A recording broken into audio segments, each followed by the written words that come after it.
Hey, this video will show you some hacks so you can master the scientific notation problems. So recall that there are some task verbs that you will encounter. Identify, describe, explain, justify, make a claim, and propose a solution. The questions today will involve the task verb calculate. So we will be following a lot of the procedures that you've seen in the dimensional analysis, but I'm going to go into a little bit different detail. Before I go into the detail, you may have seen this poster. This poster you will have access to, and there's a lot of information. I'll explain in just a second. But first we got to talk about significant figures. Don't be that person that writes out 9 different digits after the decimal place, because adding all those extra digits, you're not making the number any more accurate. It would be like using millimeters for some units or for some measurements and then using meters for another one. Like, why are you getting so accurate in one and not accurate in the other?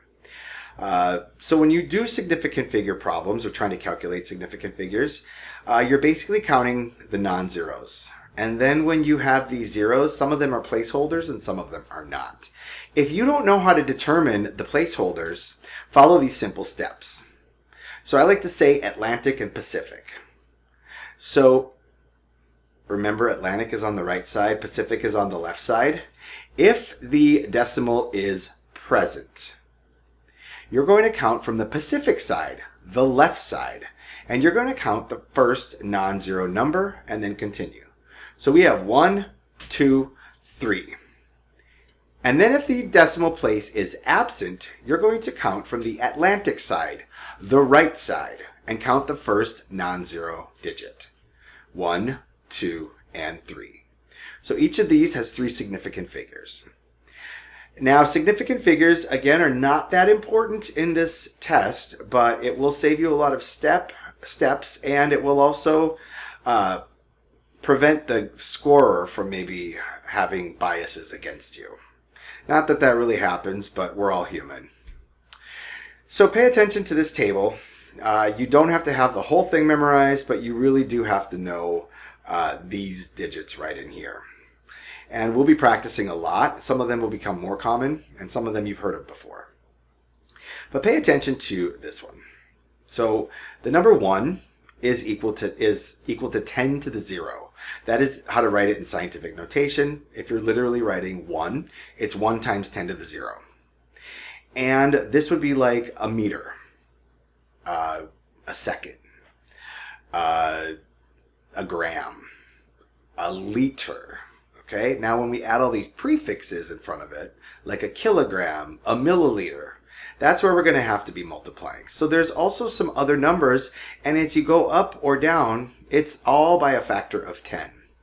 But then some of them are off by a factor of 1,000. So these are the ones you should absolutely commit to memory. You have 10 to the 3, which is 1,000. And notice this 3 refers to the number of zeros. 10 to the 6 is a million. We have 6 zeros. And 10 to the 9th is a billion, and we have 9 zeros. Now here's an easy way to remember it. Billion, 9, look at that 9. It looks like a G.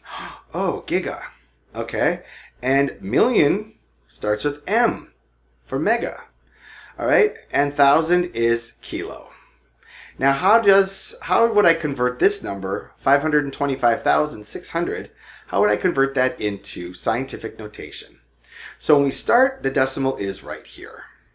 And this is times 10 to the 0. Now when I move the decimal over, the digit goes up. So now, as you see, every time I move it over, this digit is getting larger. So the way to write it in scientific notation would be 5.256, and these last two zeros, if you want to be more accurate, include it. If you don't want to be more accurate, you can drop some of these numbers. But it's basically 5.25600 times 10 to the 5th. So here's a little rule of thumb.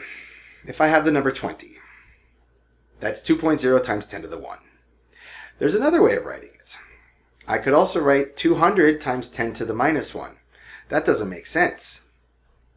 I could write 20 with the decimal times 10 to the 0. Or I could write 0.2 times 10 to the 2. Now, what this means is, if this is how it's written, I'm going to have to move that over 2 places. I'm going to have to move that up 2 places. So this negative 1 would go 0 and then 1. So 2.0 times 10 to the 1. Notice these are equivalent. Now this next one, move it over 1, move that up 1. Again, 2.0 times 10 to the 1. Now pay attention to this one. I have to move it over to the right one. So that means this number is going to go down. So 2.0 times 10 to the 1. Left up, right down. However you want to remember that, this is how it works. This number is actually getting smaller, so this number needs to get bigger. I hope that this video was informative. I thank you for your attention, and I will see you soon.